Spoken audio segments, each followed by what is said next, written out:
Selama ini Anda, saya, dan mereka hanya sebagai korban semata. Selama ini kita semua adalah konsumen, bukan produsen. Jadi kita ini adalah pemakai produk-produk atau konsumen, bukan pemilik pabrik yang menghasilkan produk atau produsen.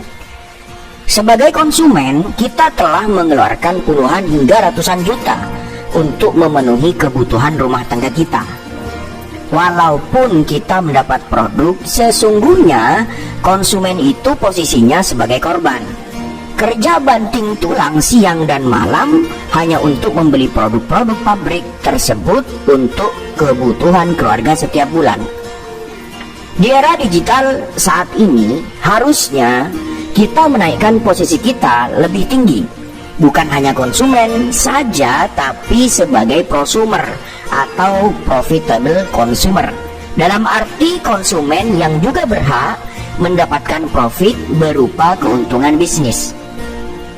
Kita harus menaikkan level kita sebagai konsumen sekaligus sebagai produsen. Keren kan? Sebagai prosumer, kita akan diposisikan sebagai konsumen sekaligus mitra bisnis. Pada faktanya yang sudah Anda ketahui dalam kecerdasan finansial di program Train Entrepreneur adalah mereka yang bisa kaya adalah mereka yang produsen, atau lebih tepatnya pemilik konglomerasi atau pemilik pabrik. Hanya dengan prosumer lah kekayaan bukan hanya berputar kepada pemilik konglomerasi atau produsen saja, tapi juga berputar kepada kita sebagai konsumen sekaligus sebagai mitra bisnisnya. Pembelanjaan kita setiap bulan bukan hanya menguntungkan mereka pemilik pabrik dan kawan-kawan, tapi pada akhirnya juga akan menguntungkan kita. Artinya kita mendapatkan profit sharing, pembagian keuntungan. Inilah prosedur yang dijalankan Anda. Anda akan bermitra dengan pabrik langsung. Pabrik mendapatkan 40% keuntungan, sedangkan kita sebagai mitra bisnis mendapatkan 60%. Ini lebih keren kan? Singkatnya, Anda bergabung atau tidak, yang pasti Anda tetap berbelanja kebutuhan rumah tangga setiap bulannya. Pasti punya pengeluaran bulanan, dan fakta ini tidak bisa kita hindari. Siapa sih yang tidak punya pengeluaran bulanan? Bahkan bayi yang baru lahir saja pasti punya pengeluaran bulanan, walaupun orang tuanya yang menanggung. Apalagi Anda yang saat ini sudah berkeluarga atau bahkan sudah memiliki anak, pasti punya mesin sedot dana otomatis, yaitu pengeluaran bulanan. Semakin banyak jumlah anggota keluarganya, bisa dipastikan juga akan meningkat jumlah uang yang kesedot otomatis oleh mesin penyedot dana otomatis yang kita miliki di setiap rumah. Maka dari fakta inilah Anda harusnya sadar bahwa potensi ini tidak boleh dibiarkan begitu saja. Kalau dibiarkan saja, maka yang awalnya menjadi potensi income malah jadi pengeluaran rutin yang tidak ada habisnya.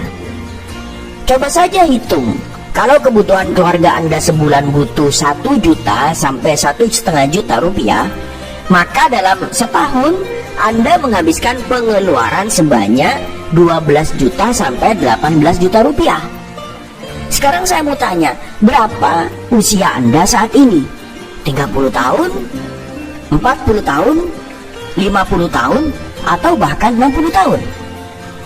Sekarang mulai kita hitung dong. Kalau kita pukul rata bahwa rata-rata diri kita sudah menjadi konsumen selama 30 tahun, maka selama 30 tahun itu kita sudah mengeluarkan uang sebanyak 540 juta rupiah. Pantes dong kalau kebanyakan masyarakat Indonesia belum punya rumah, belum mampu jalan-jalan ke luar negeri, harus kerja jauh meninggalkan keluarganya, bahkan ada yang memutuskan hidup sendiri tanpa keluarga.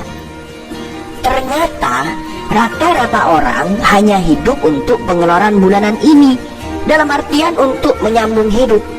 Dan faktanya, keuangan banyak orang hanya fokus untuk menghabiskannya di pengeluaran bulanan ini.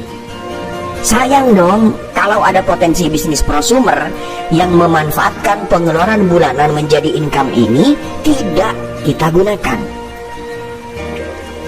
Maka mari pastikan Anda berbelanja secara cerdas atau smart shopping, yaitu menjadi prosumer atau konsumen yang cerdas yang memposisikan pengeluaran bulanannya sebagai potensi income